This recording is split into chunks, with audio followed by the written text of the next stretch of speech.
आणि फार सोन्यासारखा आपल्याला प्राप्त झालाय आणि म्हणून प्राप्त झालेल्या या आयुष्याला अनाठाई खर्च करू नका।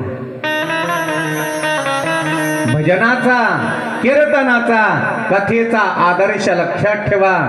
अहो आमची कथा, अहो आमचा वारकरी संप्रदाय आणि हा जनतेला आणि सत्मार्गावर आणण्याकरता प्रभावी अशा प्रकारचं आणि एक पवित्र साधन आहे, ही अंधश्रद्धा नाहीये। भगवंताची कथा, कीर्तन आणि हे मानवाला चांगल्या प्रकारचा बोध देण्याचं आणि अगदी स्पीडली साधन जगामध्ये। बाकीचे साधन आहेत, प्रचार माध्यम भरपूर आहे, पण या माध्यमातून जो प्रचार आणि तो समाजाच्या पर्यंत हृदयापर्यंत भिडल्या जातो आणि तो केवळ वारकरी संप्रदाय आणि हे पवित्र कार्य करू शकतो। म्हणून हा आज या ठिकाणी आपण संकल्प करायचा आहे की आम्ही धर्माच्या विरोधात